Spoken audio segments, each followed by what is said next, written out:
Hello student, good morning. आपका स्वागत है अश्वनी मेरा क्लासेस में। आज हम एक बहुत छोटा सा एक टॉपिक लेंगे, लेकिन बड़ा इंपॉर्टेंट टॉपिक है क्योंकि बहुत सारे एग्जाम में ये आता है। जिस टॉपिक का नाम है nostro account versus Vostro account के बारे में हम लोग बात करेंगे। नॉस्ट्रो और वॉस्ट्रो, देखो दोनों जो वर्ड है, दोनों जो एक्चुअली टर्मिनोलॉजी है, वो एक्चुअली लेटिन वर्ड है, और लेटिन वर्ड होने के कारण से हमें थोड़ा सा इसको प्रोनाउंसिएशन करने में अजीब सा लगता है, नॉस्ट्रो और वॉस्ट्रो, क्योंकि ऐसा कुछ इंग्लिश में वर्ड यूजुअली हम देखते नहीं है। तो जैसा कि मैंने आपको बताया कि दोनों ही वर्ड जो है ना, ध्यान रखना, नॉस्ट्रो और वॉस्ट्रो कैसे वर्ड है, ध्यान रखना, ये दोनों ही लेटिन वर्ड है। ठीक है ना, ये हमें ध्यान रखना है, लेटिन वर्ड है। अब इस लेटिन वर्ड में इनका मीनिंग क्या है, ध्यान रखना। तो जो नॉस्ट्रो है उसका मीनिंग होता है आर्स, ठीक है, यानी हमारा।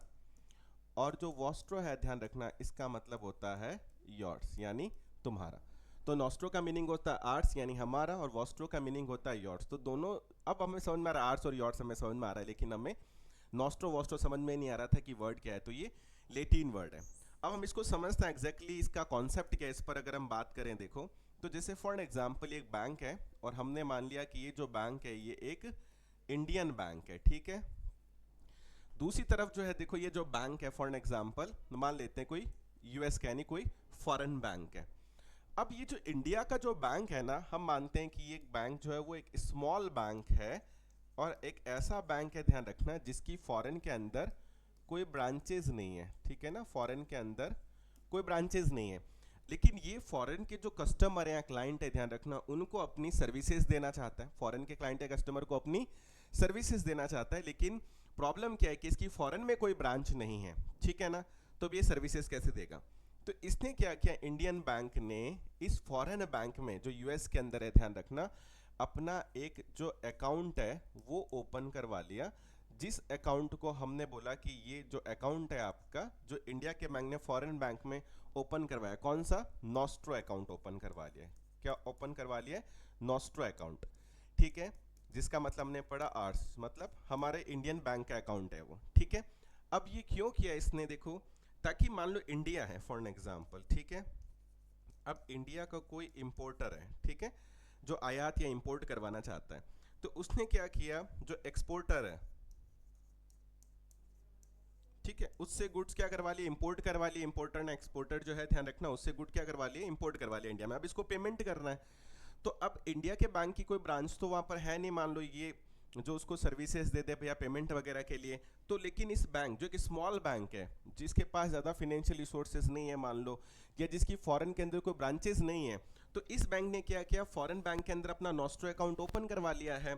तो अब ये इंडिया का जो इंपोर्टर है, ध्यान रखना, जो इंडिया के बैंक में जिसका अकाउंट है, वो अपने इस बैंक के अंदर जो रुपी जो है वो डिपॉजिट कर देगा, ताकि वो एक्सपोर्टर को पेमेंट हो जाए। अब वो रुपी ऑटोमेटिकली जो है इस बैंक के अंदर अकाउंट है इंडिया के बैंक का, वहां पर वो फॉरेन करेंसी में डिनोमिनेटेड हो जाएगा, और इस एक्सपोर्टर को, ध्यान रखना, वो यूएस डॉलर के अंदर पेमेंट जो है वो रिसीव हो जाएगा। तो इस तरीके से इंडिया के इंपोर्टर को आप समझ सकते हैं, जो पेमेंट करना था एक्सपोर्टर को, वो इसी बैंक के थ्रू हो गया। कैसे? क्योंकि इस बैंक ने फॉरेन के अंदर अपनी नॉस्ट्रो अकाउंट ओपन करवा रखा है, जिसके थ्रू ये एक्सपोर्टर जो है इस बैंक अकाउंट से डॉलर जो है विड्रॉल कर सकता है। अब ये जो अकाउंट इंडिया के बैंक ने फॉरेन के बैंक में खुलवाया, हमने बोला ये नॉस्ट्रो है। वैसे ही अगर हम यूएस के पॉइंट ऑफ व्यू देखें, तो यूएस के लिए ध्यान रखना, ये अकाउंट वॉस्ट्रो अकाउंट है। वॉस्ट्रो, अब वॉस्ट्रो का मतलब हमने क्या पढ़ा, यॉर्ड्स। यॉर्ड्स मतलब ये अकाउंट जो है वो इंडिया के बैंक का भी तुम्हारा अकाउंट है। वॉस्ट्रो अकाउंट का मतलब ये अकाउंट जो है वो तुम्हारा अकाउंट है, ध्यान रखना। और तुम्हारा अकाउंट का मतलब ये है कि इसमें जो भी फंड्स वगैरह आएंगे वो एक्चुअली यहाँ पर फॉरेन के एक्सपोर्टर या क्लाइंट को पेमेंट करने के लिए जो है वो यूज़ किया जाएगा। तो इंडिया का एक ऐसा बैंक फॉर एग्जांपल जो फॉरेन में भी अपने क्लाइंट या कस्टमर को सर्विसेज देना चाहता है, जिसकी कोई ब्रांच नहीं है, तो फॉरेन के किसी बैंक में अपना नॉस्ट्रो अकाउंट ओपन करवाता है। तो इंडिया के जो भी, ध्यान रखना, क्लाइंट या कस्टमर एक्सपोर्टर से एक्सपोर्ट वगैरह कराते हैं, इसको पेमेंट करना है, तो ये अपने इंडिया के बैंक में क्या करवा देगा भैया, जो रुपी है वो, ठीक है, डिपॉजिट कर देगा, और वो यूएस डॉलर में यहाँ पर डिनोमिनेट होके, कन्वर्ट होके, जो एक्सपोर्टर को डॉलर के अंदर जो है वो पेमेंट हो जाएगा।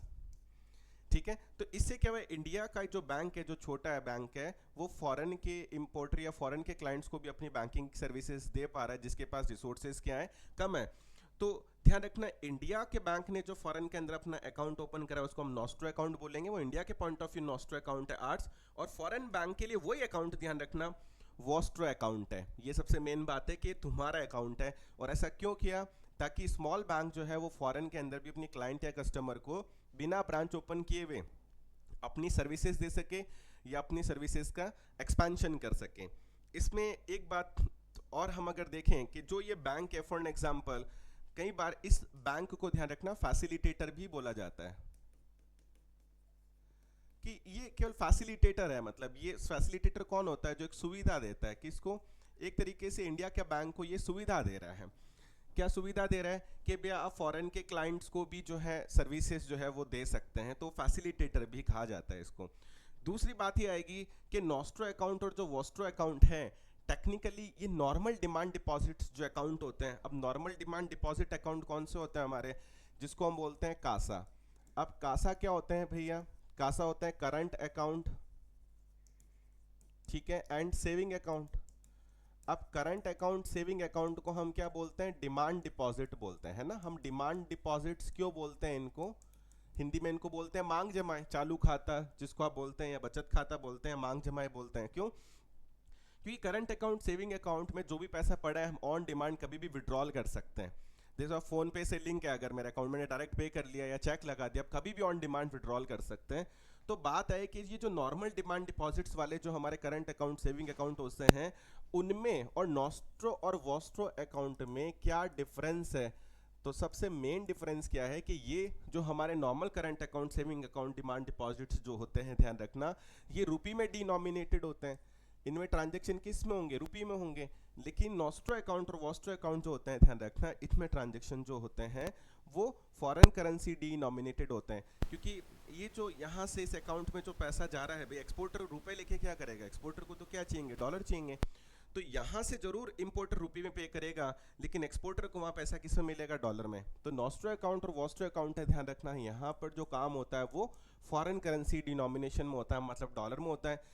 जबकि नॉर्मल डिमांड डिपॉजिट जो हम यूज़ करते हैं कि हम रुपये में पेमेंट करेंगे, सामने वाले को रुपये में पेमेंट होगा, तो ये भी मेन डिफरेंस है।